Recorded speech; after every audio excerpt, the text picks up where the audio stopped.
Hello, my name is Dave Fensom and welcome to the first episode of Pop Collaborate and Listen. This is the podcast that me and my good friend Krista Greer have put together.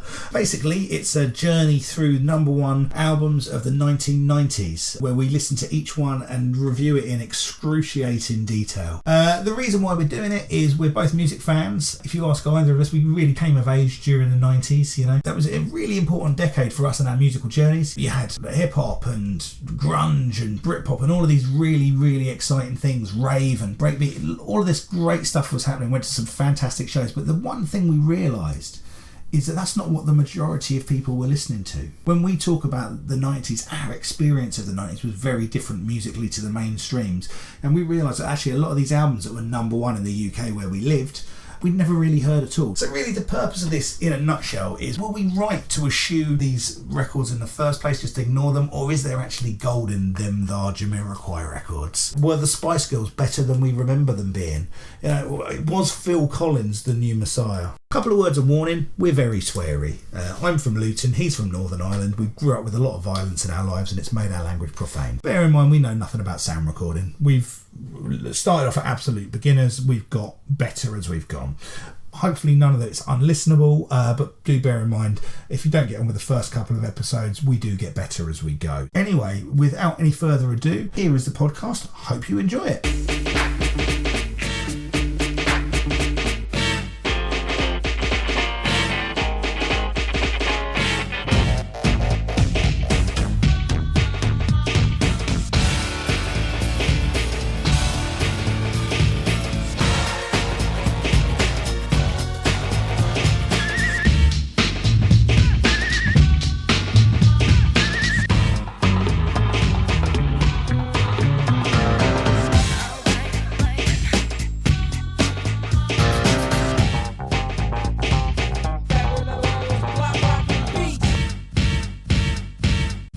Basically, the format that we've decided upon here, we are going to listen to every single number one album of the 90s, starting with the first album of 1990 and moving through in chronological order. We've got a couple of rules.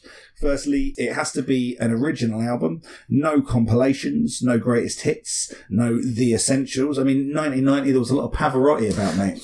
Well, yeah, that was the football, wasn't it? Yeah, World Cup, yeah. Yeah, thanks football. Brought us two Pavarotti compilations at number one. Yeah, mate. I'm prepared to listen to some of the shit we're gonna have to listen to. I'm not sitting through 3 hours of Pavarotti. No, fuck that. No, we will obviously listen to it and we will mention it. Yeah. But we're not going to dedicate an entire podcast to that fucking thing. Can we skim listen it? Totally. Oh mate. Right, yeah. The number one album of Christmas 1989, moving into the first number one album of 1990, was of course But Seriously by Phil Collins. It was.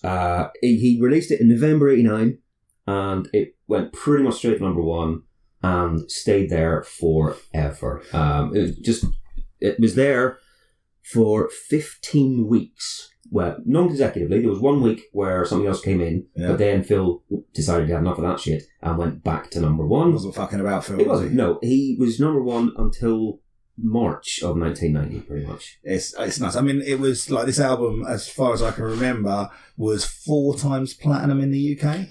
Yeah, totally. It's huge. Absolutely huge. No, sorry. 4 times platinum in the US it is, and 9 times platinum in the UK. Right. It's one of the biggest selling records in the English-speaking, Spanish-speaking, French-speaking, and fucking German-speaking markets of all time. I saw a stat that in Germany, it's the second best-selling album in the chart history of certified albums. Oh, wow. Unlike the Germans to buy an incredibly boring... No, let's not spoil it. Okay.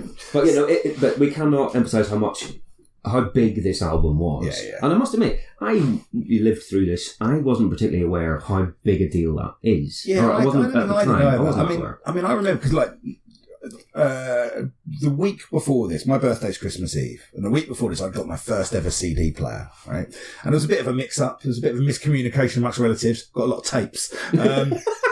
I only had one CD. I had one CD. I had Shakespeare's Sisters' Sacred Heart. Oh, this was a good one. And it's there. You can see it just there. We're here in my twat cave in my house, and all my CDs are in alphabetical order behind me because I'm that prick. And you still got the Shakespeare Sisters? Oh yeah, of course. That's your first CD. And then my second CD, I got a gift voucher.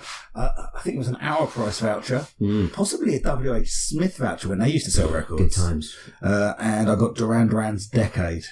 Oh, well, fair. Well, I know you.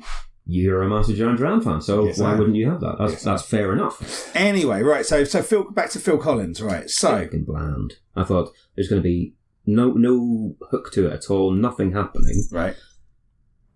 I was occasionally pleasantly surprised. I thought there's a couple on here which are okay, because I will happily say, let's face it, Phil has written some fucking bangers. Oh mate, I'm a Phil Collins greatest hits. That's a fucking precisely. That's a solid 25 minutes. That's unfair. Phil's got some tunes, man. What's the single best Phil Collins moment? It's I Can Feel It Coming in There Tonight drum bit. Anyway, but yeah, so I was nervous. Ended up being. I thought this was better than I thought it was going to be. That's where I've come on. Did you really? That's where you. Yeah. Because I had this album on tape when I was a kid, right? But I don't remember it at all. I remember the singles, but I suspect what I was doing at the time was fast forward. I mean, actually, it's had more singles than there were. 6 singles of this record. Well, 6 singles officially. One of them was only released in the US. Oh, okay. So 5 UK singles.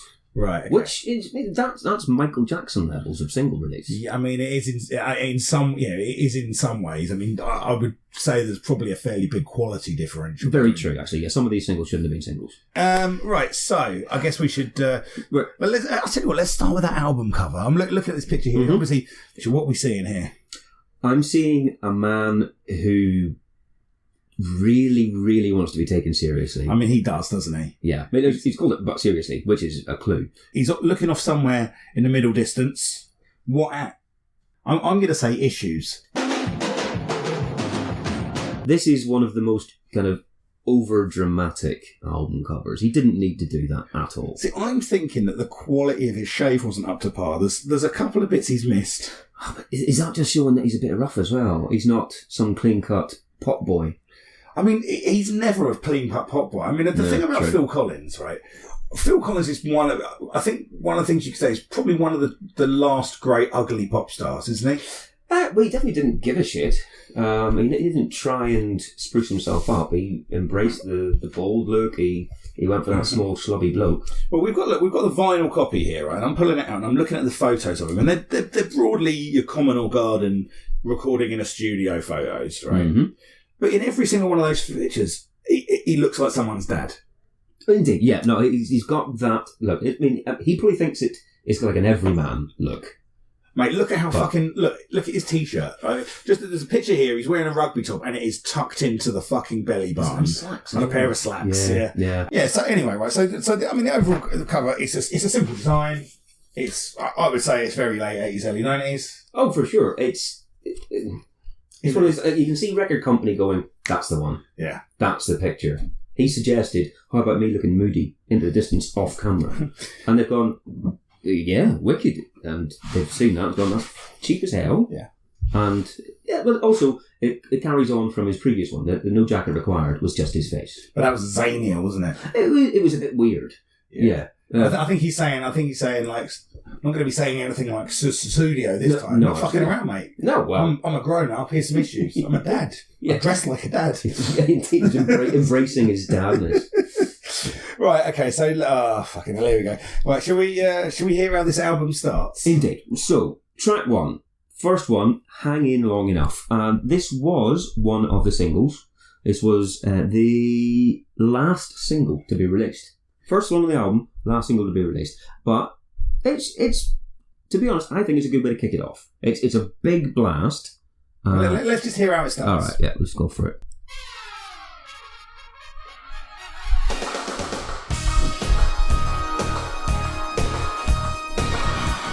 Horns. Yeah, I mean, first thought, which is a thought we'll come back to many times during this conversation, is there are too many fucking horns in this record. There really are. I mean, we are at this point? We're like 2 years post Sledgehammer. Well, I've heard enough of this. Yeah. Right. 2 years post Sledgehammer, are we? Yeah, I'd say, probably 88. First thing that came to my mind was Hue and Cry. Oh, God, Labour Love. For me, I'm just going, like, Phil Collins has got a history of doing whatever Peter Gabriel does. There's absolutely... Well, I mean, again, we'll come back to this, but the whole issue stuff, some of the world music he's going to come into, yep. He does seem to have a penchant for looking at Peter Gabriel. Yeah. Going, that worked for you, did it? I mean, they're mates, though, apparently. I've done a bit of research on they are mates. They were at each other's weddings. Lovely. One of Phil's weddings. Sure, no one's got time to go to all of Phil Collins' weddings. My schedule's too busy for that one. So, yeah, I mean, look, right? But this is a big tune. I think. I mean, it's not good. I am in no way going to listen to this again after this podcast finishes. This is a terrible song, Krista. But it's a big one. It's an opener. It's an album opener. When I heard this, I didn't feel excited to hear the rest of the album.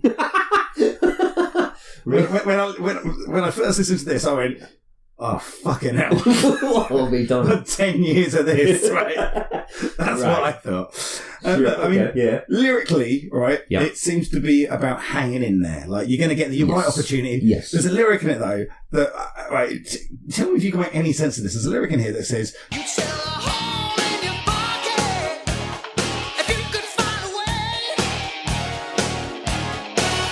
you'd sell the hole in your pocket if you could find a way. What the fuck does it mean? Christ knows. This is not the only time I've read a Phil Collins lyric this album and gone, I'm none the wiser. It fits the meter. It's like, oh, this will do. This is why they don't generally let drummers write lyrics, isn't it? They really shouldn't. Okay, what I will say for this song, yep. there's a on the reissue I listened to, there is a live version, right? Oh dear. And I will say it sounds like it's built for massive stadium production. I bet it's a banger in a stadium. The thing is, I looked at No Jacket Required, and he's using the same. It's this group called the Phoenix Horns. He used them on that, so I don't know if he's got a long-term contract and he's getting his money's worth. He's paid up front. One of his brothers. It's probably four. The four members are probably four of his ex-brother-in-laws. It's part of the alimony.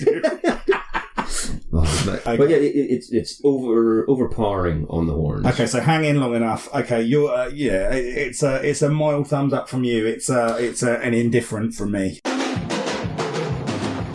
The next track is called "That's Just the Way It Is." Right. So let's have a look. So we start. Okay, let's put this in. Little simple beat.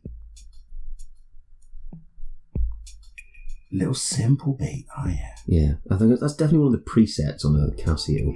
But here comes the uplifting keyboard part. Yeah. What do you make of this song?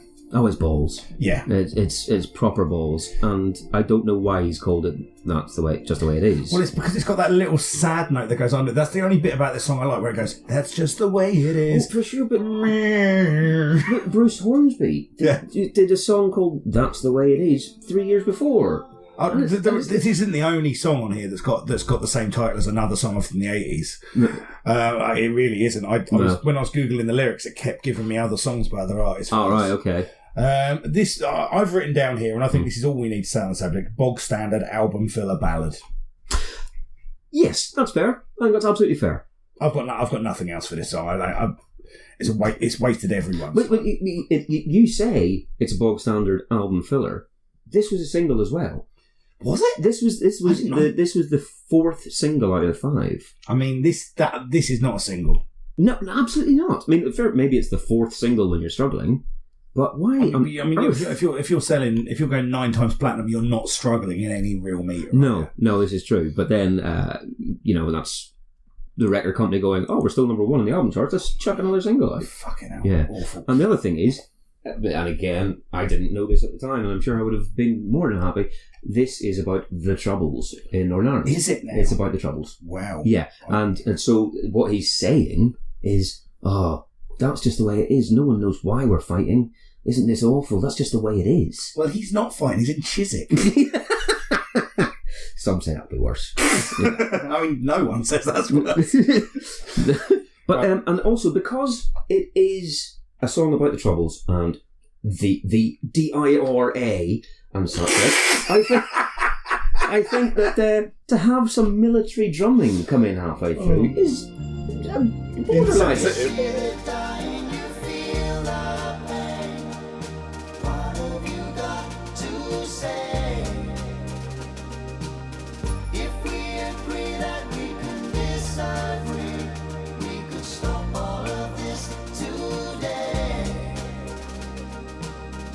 Okay, you're talking about how awful everything is, and you're not taking a side, Phil. Nice one. You say everyone's at fault.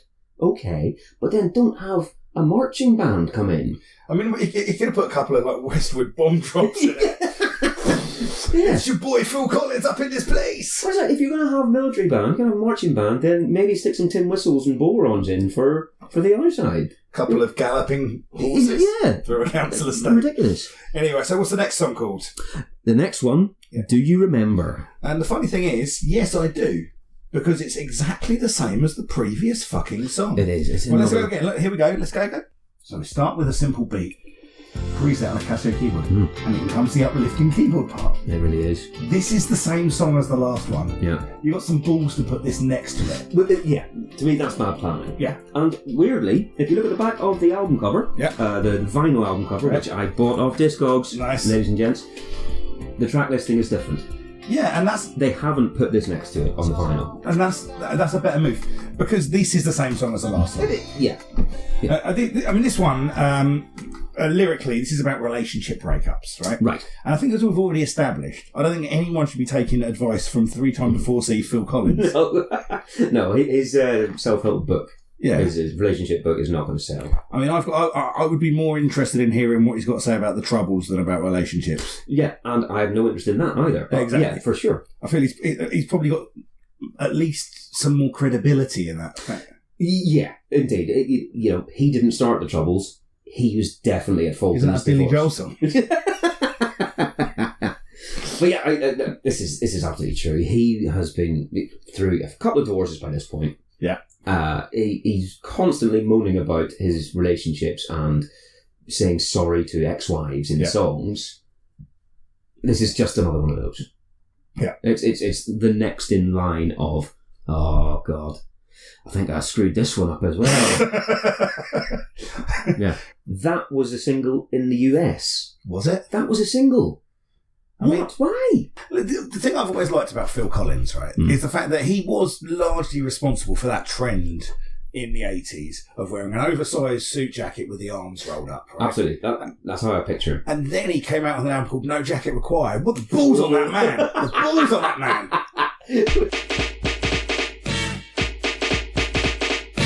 Well, next one, absolutely, is Something Happened on the Way to Heaven. Yeah. Right, okay, immediately, now we're talking. Yes. Okay, the look on your face is telling me that you quite like this song. Oh, I love this song. I really quite like this song. This is definitely the goodie.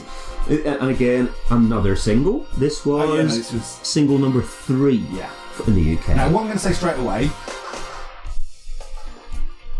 too many horns. Well, yes, but they kind of work on this one. They do. Terrible title. Rubbish. Yes. Rubbish, yes. Right? Yeah. However, massive chorus. Isn't it though? It's so good. Absolute banger. I fucking love this one. Yeah. Whenever I was listening through to this, God, more times than I care to think about to prepare for this. Every time I was going this one, I was like, yeah, man, get this chorus. Absolutely. This is the banger. This has got the big Phil emotion. Mm-hmm. Right? But there's a big but. The problem is the lyrics. Okay. Because there's a thing about the lyrics, right? Like, let's go. How many times do you say I'm sorry, right? Mm-hmm. Basically, I'm gonna say I'm sorry. Right, the lyrics of this song, right?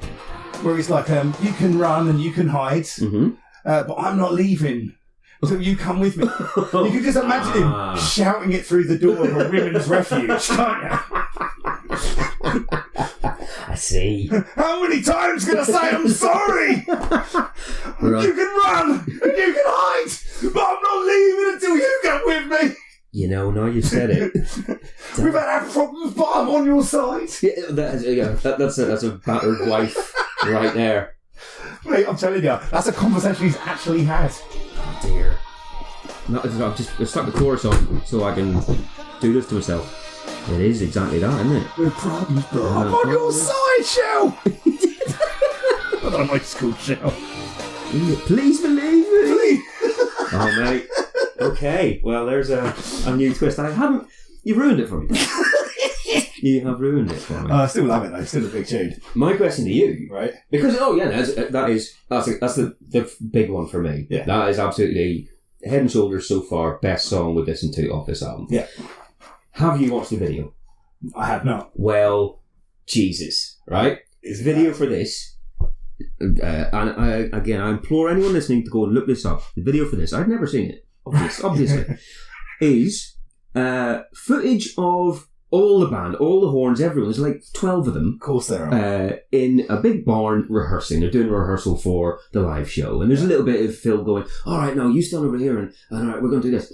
However, the bulk of the video is shot from the perspective of a dog that happens to be passing. A dog that is passing this barn and pops in. And so, of course it is. And so, you see this dog come in and everyone goes, oh, there's a dog, and it keeps playing. And then the dog just sits in front and is watching. And the rest of the video pretty much is looking up at Phil Collins as if you were a dog in black and white, because it's obviously in black and white. And then good detail though, to be fair. Oh yeah, fair enough. And then it walks around. It has a piss on the leg of the bass player. It takes a shit on the stage, and someone stands in it, and then it fucks off again out into the garden. Well, like the littlest hobo. It's very, very bizarre. That's brilliant. And and the thing is, Phil and the crew are absolutely aware that this dog is in there, and they keep looking over and go, "Where's the dog going? I'm off to step in some shit." But it's never acknowledged that. I wonder what the dog thought of this. Well, I hope it made a video. I mean, I'm not being funny with it, mate. The biggest surprise for me is the fact they didn't try and give it a fucking trombone.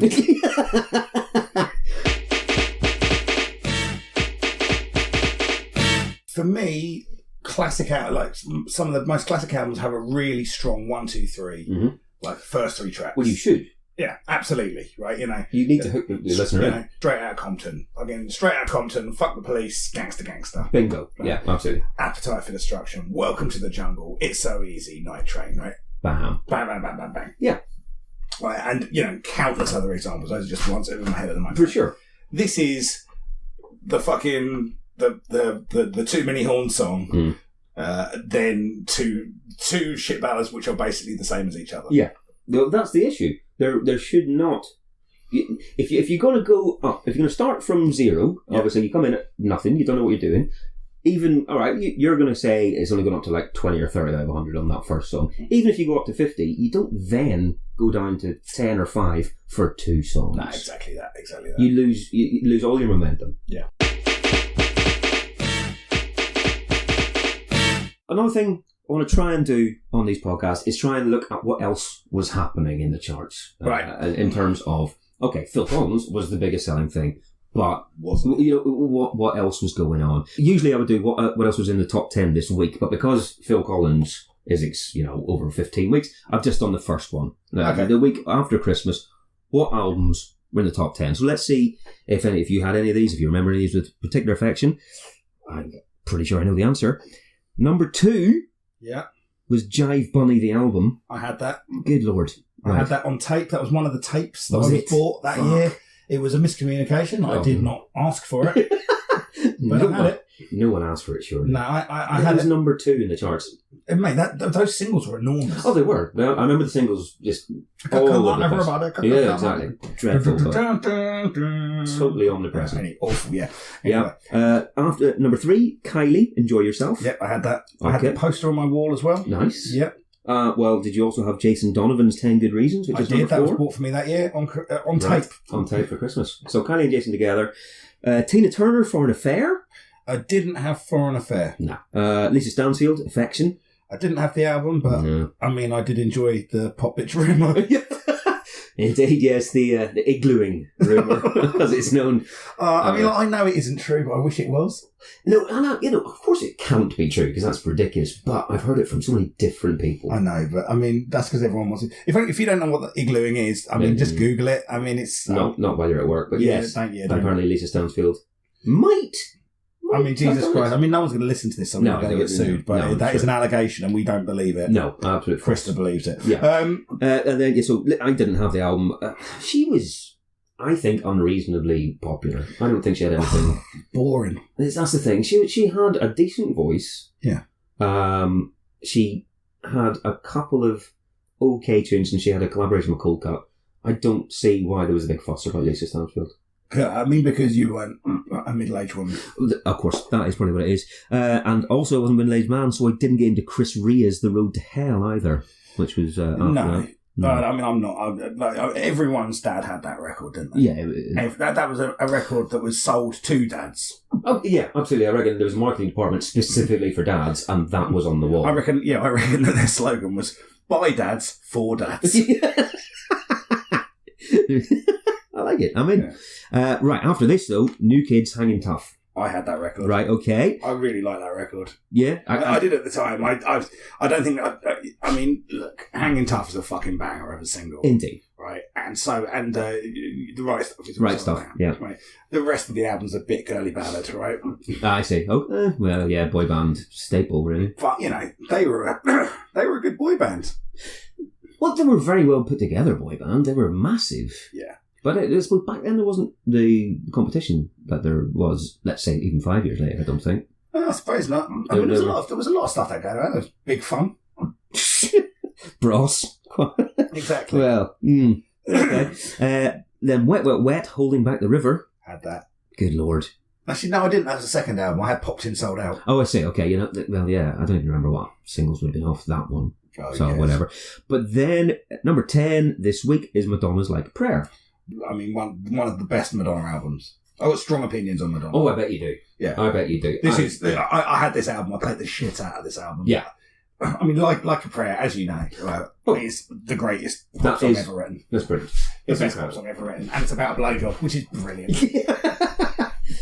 Fair enough. So, for that to be a top 10 album, of course it is. Absolutely. Of course it is. And that album was number one a lot as well. That album's been out for a solid year by the time it hits. Oh, yeah, presumably it got the bump over Christmas and then stayed in. Yeah, I reckon I think, I'm not doing any research on this at all, but I think Dear Jessie was a big single that Christmas. Right. That's just from memory, I might be wrong. No, fair enough. So, well, yeah, this is it. It brought it back up. But that makes sense to me. If I am, email us. Yeah, indeed. Right, let's get back into this record then. Yes. So track 5, it's called Colours. Oh, God. Yes, it is. Okay, let's play a bit of this. Oh, if we have to. God's sake. And again, this is coming off the back of Something Happened on the Way to Heaven. So we've had this big thing. Yeah. And then, let's bring it right back down again. I mean, listen to it. It's just another munda, plinky. Yeah. I mean, this is nonsense. I cut it off. I can't listen to it anymore. But this is Phil Collins on Apartheid. Yes, exactly. And I'll be honest with you, he's not the first person I'm looking to for an opinion. Really? A middle-aged rich white man? I mean, to be honest with you, probably not top 10. Probably go to Jason Donovan and Kylie Minogue first. I mean, I probably would, to be honest with you. Mm-hmm. I mean, at least they've got more experience of living in a racist country. Sorry, Australians. Man, there's a lyric in this, right? I mean, there were some terrible lyrics in this song. Yes. But there's a bit where he's trying to paint a picture of life in the township. Yes. And he's talking about children, and he says, holding their heads, breaking their bread with a stone. Yes, he does. I mean, to me, of all of the things about apartheid that I think are difficult, I think the lack of bread knives probably, again, it's not probably not everyone. Probably not. I mean, fair enough. Maybe he spent some time in South Africa and there were issues with a roll. Tell you what, he's the only one talking about this shit. Children are crying, fighting for food, holding their heads, breaking their bread with a stone. I don't know if you saw this as well, because like I said, it's about apartheid, and he's presumably he's seen all. He did the Live Aid stuff. He's still feeling guilty. Top fact about Live Aid. Oh, that he did both of them. Yes, the only person to do both. Basically, what they did is they put him on a plane. They flew him from London to Philadelphia, and I feel that was basically a threat for people to donate. Like they were saying, if you don't donate, we have the ability to weaponise Phil Collins and send him to where you are. Right? I was like, okay, well, we better. Oh Christ! Yeah. What if he talks to us about apartheid? True enough, actually, yeah, that would definitely put the fire under you. But they put him on fucking Concorde. Yeah, Concorde. It's like, to me, like if you're trying to raise awareness about starvation and hunger, put in a bald man from Chiswick on the world's most luxurious plane. Yeah. Feed him on champagne and canapes on an 8-hour flight across the. And all the cocaine that they could fit in there as well. Yeah. But anyway, the thing I loved about this song, apart from that it's shit, the thing I did love, I looked it up, and the original title of this, right, because it's a song in two parts. There's this first part which we just played a bit, and then if I just find, let's hold it. There's a second bit. Oh yeah, so he's doing this for a while. Then there's this kind of world music bit. Yeah, what's happening? And this is in an 9 minute song. It's 2.5 minutes in. He's doing this. So what's the rest of this going to be? And then I'm just going to skip again. It goes back into absolute 80s terribleness. So that's what goes on. But it turns out that the first part originally was going to be called Hymn, as in HYMN, hymn, because it sounds like a hymn, mate. Yeah. The second part was going to be called Oh! Mr. Bota, what can we do? Oh my God. That's apparently a fact. Oh my Lord. Like, he was going to directly talk to Bota about apartheid, and it was called Oh! Mr. Bota, what can we do? That sounds like a George Formby film. It sounds like a musical I never want to see. Mr. Bota. What can we do when I'm cleaning windows? Absolutely. So, obviously, I don't know, presumably the record company stepped in and went, Phil, mate, love it, love what you're doing. Get your nose out of the gag. Yeah. Stop anything that you think you're getting right here because you're not.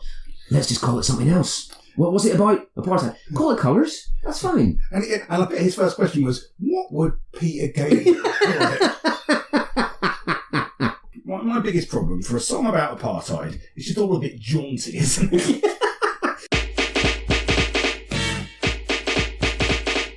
I have no doubt he had good intentions.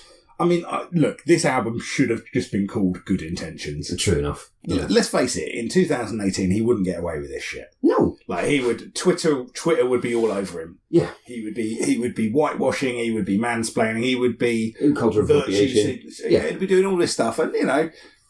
I mean, I don't think he would have deserved a hard time. He's just trying to, Well, this is it. Again, in his head, he's bringing this information to the masses to make the world a better place. Exactly. In his head, he's a white saviour.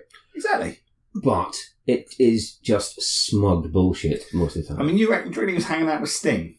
Oh, Sting is absolutely all over this as well. Yeah, for sure. I mean, on the previous album, on No Jacket, he collaborated. He's done stuff with him before. I bet Sting visited the studio and Phil went, oh yeah, no, I've got a song. What's it about? Oh shit. It's about apartheid. Yeah. On the subject though, right? Since he's writing a song, like he's trying to be like kind of write a song about South Africa. Let's just take a moment to take in the fact that Phil Collins' full name is Philip David Charles Collins, which is basically every white person's name at once. I mean, he's basically like he's named like the Disciples. It's like even Colin is a band's name. Do you know what I mean? That's true, actually. Yes. Yeah. So anyway, that's he has no real place. He's got a talking lot of about this. Right, track 6. What we got? Track 6. Okay, well, it's another single, obviously. Of course it is. It's "I Wish It Would Rain Down." Yeah. Oh, really? Oh, fucking here we go. See, I'm all right with this one. Are you? I am. You know who's playing guitar? Straight away. It's instantly Clapton. Yeah. There's no mistake there. Yeah. And he's wanking all over it. Oh god! All the way through this, there's too many little frills on guitar the entire song. Yeah, absolutely. But that chorus where he just drops the note. Oh yeah, I wish you would rain. That's all right. That's okay. Look, this is on the right side of acceptable for me. Yeah, it's got these big choral BBs in it. Yeah, yeah. And you know, like, if I went to see Phil Collins live, I'd want to hear that song. Totally. Yeah. I got the impression that even though he's saying, "Oh yeah, this was my fault. I screwed up this relationship as well." Of course he did. Of course he did. That's Phil Collins. That's his raison d'etre. But I got the feeling that he was being a little bit smug and self-congratulatory in admitting it. Right. And going, yeah, mea culpa. So I'm the big man here. That was my fault. And I think I need some recognition for knowing that. And who better to describe it to you than my good friend, Eric Clapton? Absolutely. Apparently this was Single of the Year in Canada. Was it? There you go. Jesus Christ. Yeah, of course it was. Again, I want to point anyone who hasn't seen it towards the video for this. Oh, God. This is not a goodie. This is good. Is there a dog? There's no dog, right, but there is Jeffrey Tambor. Okay. So this one, they've disgraced actor. Yeah, Jeffrey Tambor. And they've gone a full-on 9 or 10 minute thing on this. The first 4 minutes are set up where they're rehearsing for a musical in the 30s. Rehearsing again. Brilliant. And Phil Collins is on drums. And then they come to this big number, the Rain number, and the singer's nowhere to be found. Oh. And Jeffrey Tambor's like, oh my God, he's the director. He's like, oh, what's happening? We can't do it. This can't go on without the Rain number. Of course not. Eric Clapton goes, hey, my friend Phil Collins. Bill Collins over here. He's an okay singer. He can sing. And so Phil Collins is like, well, I guess if you want me to. Okay. So he gets up and he's just this raggedy old drummer. Yeah. And the expressions and the emphasis and pain that he puts into his performance to impress his director is ridiculous. Oh my God. Yeah, it's a little epic, and then it shows how this poor little drummer's career took off, and there's newspaper headlines of when he met the president. It's stupid and brilliant. Right, amazing. So now the big one. Well, yes, this is the first single of the big Grammy Award-winning single of the year. Huge. It was massive. I mean, Jesus Christ. Let's listen to the start of it.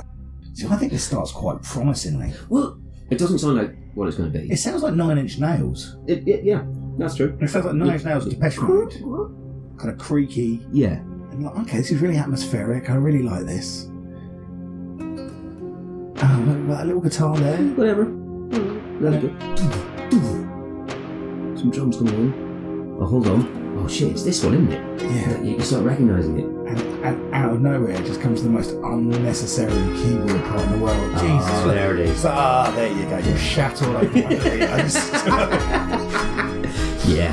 Yeah. So it's this one. It's Another Day in Paradise. Yeah. I mean, this is by all means a terrible song. It's appalling. It's one of the most smug, kind of self-congratulatory things I've ever heard in my life. Yeah, and it was everywhere. Oh my God. Absolutely everywhere. Now, I had a little bit of research on this. Now, I don't know what your memory of this is, but I think I presumed that this must have been a charity single. Oh, that's a point. Put out like with For Shelter or something like that. It didn't even occur to me, I must be honest. No, I'll be honest with you, I presumed because it was so completely issued about the homeless, such a big... No, mate. No. This was just... The only person less likely to be homeless off the back of this song is Phil Collins. Right. Right? And the people associated with Phil. This is... I wonder if he did some sort of a placatory, we'll give X amount of money to a charity, because people would have kicked off, surely. Who knows? I haven't researched it that I'm much. not sure. I just want to make a cheap joke. But for sure. The thing is, right, there's a thing in the lyrics in this where he's like, where there's someone, he's talking about, the girl, she cries out to the man on the street, right? Yeah. And he looks back, pretends he doesn't see her, right? Yes. That's Phil, isn't it? Oh, absolutely. That's the third person he's speaking in. It's got to be him. It's him, isn't it? Yeah. He's fucked off some homeless people in the end, right? Yeah. And then when it gets to the second bit, there's a lot of supposition, I've noticed. Because you can tell from the lines on her face. Oh, yeah. You can tell that she's been there, right? Yeah. Uh-huh. Probably been moved on from every place because she didn't fit in there. Why not just ask her, Phil? What, you can't. She might have even been homeless. it was 1990. It was just a lot of crusties around. Well, mate, Phil, have a conversation. Don't just look out your limo. It's true, though. I don't believe he cares about this. No, I think he had an experience where he was hassled for change. Yeah.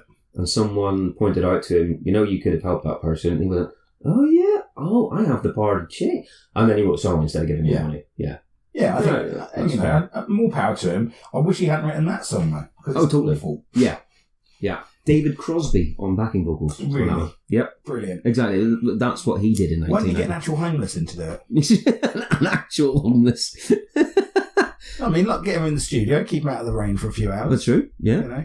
I mean, luckily no one's going to listen to this, otherwise we get complaints about that. Yeah, true. To be clear, I give money to shelter every month, and I never kick the homeless. But that was... You're going to get in fucking trouble. Right, but that was, like you said, huge. It was number one everywhere, fucking worldwide. Yeah. It was all over the place. The thing is, right, I suppose it's easy to be critical of it now, but looking back... Probably that was the one thing that started off the chain of events that meant there is literally no homelessness now. Fair enough, actually, yeah. Track 8, Heat on the Street. Fuck's sake. Okay, this... Morning, Jesus Christ, sorry. Heat on the Street. Let's talk about the insensitivity of following up a song about homelessness. One called Heat on the Street. So, this is Heat on the Street. Okay, what do you think the first 3 words I've written here are? Total fucking shit. I know, I've written too many horns. Yeah. No, this is absolute balls. This is... No, you know what, right? I don't think this is absolute balls. Oh. Right. I've read the lyrics, and I have no idea what it's about. Okay. Literally nothing about it, right? Right. There's a line in it that says, the streets are getting tough. What, mate? The streets are shit. Yeah. I don't believe that you've got any street knowledge, mate. No, absolutely. Despite how much you want us to think you might be a little bit of a Cockney geezer, he's not. No, mate. You're a drummer. Yeah, Chiswick. a prog rock drummer, no less. Yeah, exactly. That doesn't say like gangster rap to me. No. Why did he write this song then? Because it is almost like he's fronting. That he knows what it's like, man. He knows what it's like out there. Yeah. The heat on the street. But the thing is, right... He could have written another one about shit relationships. I think this is something we're going to see quite a bit of in the early... Because you remember, because around 1990, right, late 80s, early 90s, that was when the big move over to CDs was coming. Yes. Okay, vinyl was starting to die. Yep. And this is what happened. And one of the things they were selling CDs on was the fact they were longer. Right, you didn't have limitations. Yes. So we had this move where you went from perfectly reasonable 10-track albums to 14, 15-track albums, right? And I remember this simply for the fact that was the time when you stopped being able to get a whole album on one side of a C90. Exactly. Right? Yeah, it was no longer 45. Yeah, exactly. Right, and that was annoying because. I didn't have a lot of money to buy tapes to copy music. Indeed. Yeah. Well, exactly. I do suspect you're right. It was taken off the release for vinyl for a reason because it's one of the worst tracks on it. I don't think it's one of the worst. I think it's not quite. I think it's a near miss. Really? I think it doesn't work as a song. Yeah. But I think it's got a lot of the trademarks of a good Phil Collins song. Right. Jointly, it's upbeat. I'd much rather hear that than either of those two ballads. Fair enough. Right. Well, yes, you're right. But I don't know. I think I can see why they put the ballads on the album because they were about issues. They were about apartheid. They were about famine or whatever. And we're not sure what this is about. No, this is... Yeah, I don't get this at all. Do we think this is like his Uptown Girl? Very good analogy. Yeah. But everyone's going, why have you done this, Phil? Yeah. So, fuck off, I'm Phil Collins. That's how you killed, mate. That's what's on his business cards.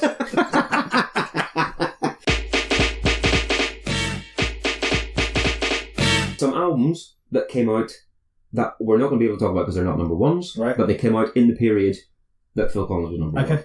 Just bang through these. They Might Be Giants. Flood. Brilliant. That was the first vinyl album I bought for myself. Oh, wow. Okay. Yeah. So I'd done the tapes before. That was the first vinyl album I bought by myself, my own money. Love it. Well, to be honest, listening to it again recently, some of it's a bit shit. I still have fond memories of Triangle Man. And I have fond memories of it. It's not that good anymore. Oh, well, yeah, some things are best left in the past. Yeah, indeed.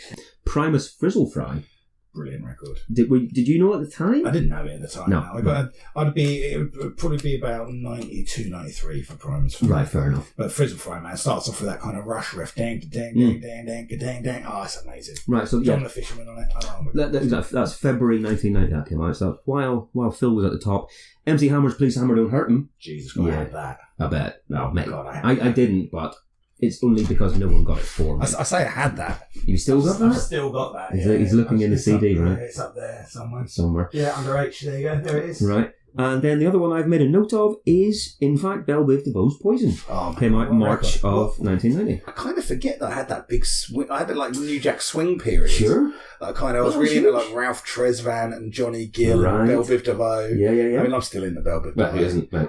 Even though, oh my God, Belle Biv DeVoe, there are some problematic lyrics on one of their singles. Oh, really? Yeah. There's a. It's in what's the track? What's the second single called? Do Me. Oh, yes. And it's got that lyric and it goes backstage, underage adolescent. Oh, there is. How actually. you doing? It's like, oh mate. Oh, don't do this. Yeah, Yeah. It was a different time. I'm still illegal. Also, the top 10 UK singles in the week of the 6th of January. Run down Band-Aid 2, They Know It's Christmas, number 1. Absolutely robbed.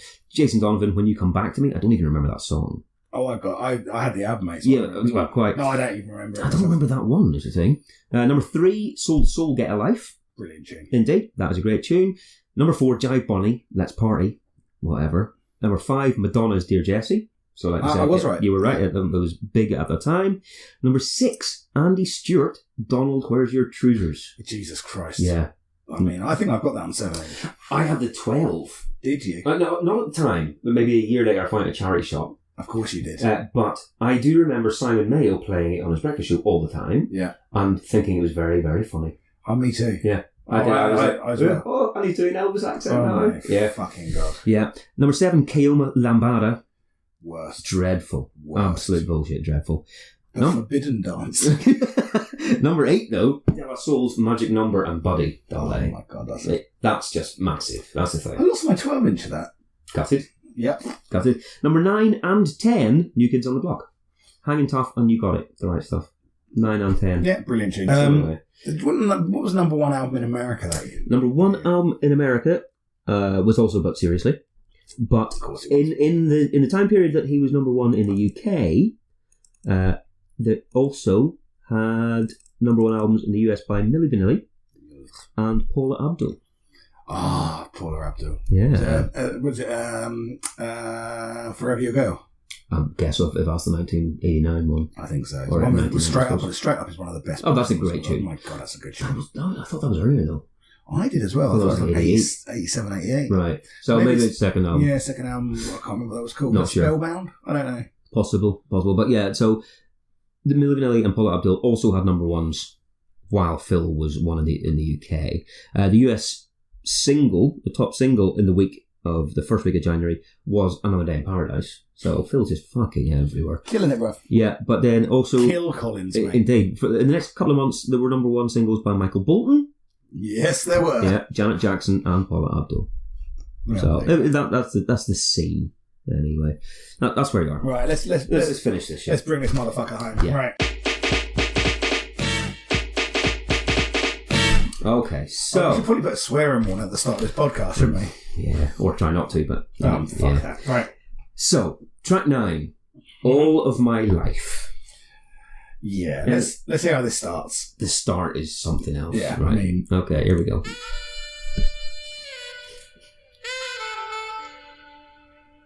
Go on, play it, Lisa. It's proper like Lisa Simpson in it. Bleeding Gums Murphy. Candy Dulfer. Yeah, this is an actual intro to an actual song. This is awful. It's really bad. I don't know if this sounds like the background music of a scene in Lethal Weapon. Yeah, that's exactly what it sounds like. Yeah. Yeah, like a languid sex scene. Yeah. Oh no, but hear this coming. Oh, Yeah. that's like a knife through your soul, isn't it? Yeah.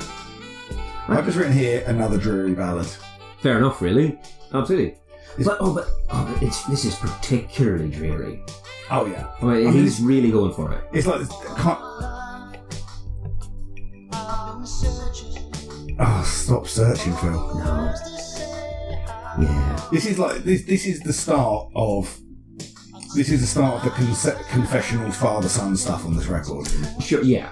Yeah. And I mean, so this is more mea culpa stuff. Going, yeah, I was wrong, and please forgive me, and I'm not really that guy. Yeah. I mean, you are. Well, mate. you've been proven over and over. Yeah. I mean, there's a history. Anyway, look, right. I feel like we're being really down on Phil. I don't want to be down on Phil. No, but this is a bad song. That was a terrible song. Steve Winwood is on organ on that one. Well, He's drafted in another, muso mate to make some dull music. And that's exactly what it is. It's dad rock at its best, isn't it? Yeah, exactly. So, all right, let's move. We don't need any more of that. So, now then. Number 10, the only instrumental track on the record, Saturday Night and Sunday Morning. Sunday Morning.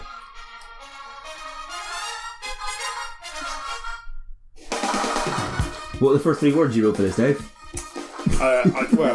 Yeah, exactly. I mean, look, this is a fucking weird piece of music, right? Yeah. There's only one reason I can think for this to exist. Yeah. Right? Hang on, let's just get the change in. Oh, I think we're gonna... Because it does this. Yeah, and again, this is only a minute and a half long, this entire song. Yeah. So it's a bizarreness anyway. And then it does this, right? The only reason I can think of this song should ever exist is if Gloria Estefan was doing burlesque, right? Like, literally, it's all like, I've heard this Miami Sound Machine song, so here's all of this, here's my instrumentation, here's my Latin rhythm, and then for no reason at all, here's something from a 1920s strip show. Yeah. It's like, what, who are you appealing to? And there's a live version of it on the re-release. He was playing this live. Well, how else are you going to show off your marimba section? Oh my God. Yeah. Almost, indefensible, I would say. Well, indeed, and it's not on the vinyl again. It's left off the vinyl. However, what I've written is this is Phil wanking off a big band at Mardi Gras, which I feel is fair enough. I think that's what it is. This is another one. I mean, I think probably given the fact that it's not on the vinyl, the record company have gone, just let him have it. Yeah. No, he's really insistent. Just let him have it. God's sake. He's done this. He's made it already and presented it to us. Fait accompli. Just stick it on the end. Yep. I think that sounds. Yeah. That sounds fair, right? Yep. Grammy nominated though. Was it? Grammy nominated that year for Best Instrumental Song. You could really get away with any old shit. Oh, God's sake. Really. Well, especially if you're Phil Collins. Yeah, exactly. That's the thing. Yeah. That is self-indulgent to the point of fucking up the rest of the album. I mean, it's awful. Yeah. But it's not the worst song on the record. No. Shall we play the next song? Yeah. Track 11. With absolutely no portent whatsoever. Next song is called Father and Son. Father to Son. Oh, Father to Son, sorry. Yeah. Oh, God, right. Yeah. Okay. Father to Son. Father to Son. Yeah. This is properly doling out the dadness right now. Right. I mean, I'm going to cut to the chase here. Mm-hmm. What I've written here is, this is one of the worst songs I've ever heard. Well, you can't be wrong. I mean, like, do you want to sum up what this is about lyrically? Yeah, well, it's a dad. Yeah. Saying, no matter what happens, I'll be there for you and I'll love you. Yeah. And I just want you to know that no matter what you do. But, right, in the middle of it, there's this really long treatise about his son meeting his first love and the advice that he gives about love. Right, yeah. So he's saying, like, if your heart beats faster, then you know she's the one, and there's all of these things, like, if don't forget, she's as nervous as you are. Right, yeah. And, like, you'll, he's basically saying, you'll find the physical side of it, that'll come naturally, right? Oh, right? So he does all of this stuff. Right? He's talking, basically he's saying, talking to what is presumably an adolescent son about early sexual encounters, right? And that's there. And then the next bit, he's literally saying, just look behind you, I'll be there.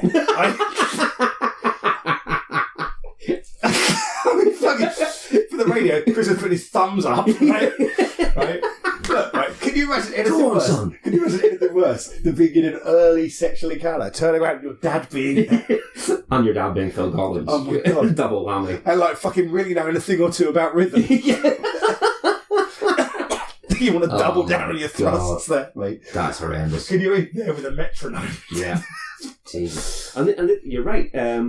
Presumably he is singing it to his own son. Yeah. His son from his first marriage was 14 at this point. How embarrassing must it be to have, again, on the biggest selling album of the year, there's a song about you maybe thinking about girls' boobs. Yeah, I mean, I don't know though. Does that offset the amount that you probably get because you're Phil Collins' son? Maybe not. Yeah, and all those very extravagant birthday parties he probably had because he was separated from his family. Yeah, exactly. Yeah, those Well, I go to the zoo today, son. No, let's go to the strip club. Yeah. I mean, that's that kind of shit you can probably get away with if Phil Collins is your dad. True enough. Yeah, but it's just awkward in all ways. Oh, it's awful. It's a proper toe curler. Yeah.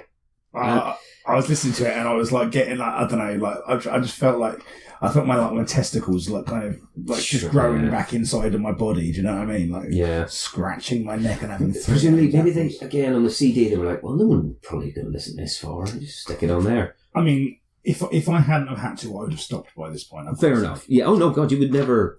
You would, if you thought this is where this is going, that's the end of that then. Right, so the last song? Last song. The last one. All right. This is Find a Way to My Heart. I haven't got any notes on this one because you came round before I finished writing my notes down. Fair enough. Again, right. So this wasn't a single, but it's another kind of 6 minutes long for a start. Let's see what I've written. Yeah, this is dreary as well, isn't it? No, it starts off like this. This is the thing. It starts off another one of these big, long, wandering, wazzy intros. Do you think he was like trying to recapture the success that he had with In the Air Tonight with these intros? Could be as well. Or he just discovered a didgeridoo. But he discovered a didgeridoo. Where was that? Around Peter Gabriel's house. But yeah, no. So it does this. But let's skip ahead. Again. This is one of the ones that I thought he's putting in that sort of drum fill because it's a little bit more complicated than just a 4/4 and he's a drummer. Yeah. There's no need for it to be that little kind of almost jazzy riff on there. It doesn't need it. But it's more upbeat. There's horns. It's this one sounds like a precursor to when he wrote those Disney songs for me. It's almost like as if it were in American Tail or one of those sort of things. Find a way to my heart. Yeah, no, this is alright actually. It is. It's okay. It's alright. But it's again, I think this is the right way to end the album. You don't end on Fire of the Sun, you know? Otherwise people just go, oh, what? Bullshit. You end on something like this. It's not the greatest, it's not the worst. And if I'm right, I'm just going to skip right to the end. It does this for like a minute as well on the way out. So again, using up space on the CD, but people are probably going, oh yeah, no, I'm not calm. After all that little horn section, calm down. So yeah, that's how it finishes. That's it. Right, okay. So thoughts. Okay, I would say songs that I genuinely like on that album. Mm-hmm. There's one of them. Right. I mean, that is, yeah, I mean, it's something happened on the way to heaven. Yeah. That's the only one that I can say that I like. Sure. I don't mind I Wish It Would Rain Down. Yep. And I mean, the rest of it can fuck off, really, can't it? Oh, well, whether or not this is because listening to this album for this particular reason, starting off with Hanging Long Enough over and over and over, yeah, I'm all right with that one as well. Okay, I am. I'm okay with that. See, I'm not. No, it's wormed its way into me. Has it? Yeah. Much like Phil Collins and many women. Yes. But yeah. Okay. Look. So if Something Happened on the Way to Heaven is the best song, yeah, which one is the worst for you? Father and Son. It is Father and Son. Father and Son, without a doubt. Fair enough. Because it's awful. It's complete bullshit. I'm between that and Heat on the Street. Heat in the Street, it just annoys me. Now, see, Heat in the Street, I understand. Heat in the Street to me is middle ground. It's like I say, I think it's an also ran. It's not right. It's bland and it doesn't do anything, but it doesn't fail as completely as, for example, like that's just the way it is. That's turgid is the exact word actually. Yeah, and I've got to say. Mm-hmm.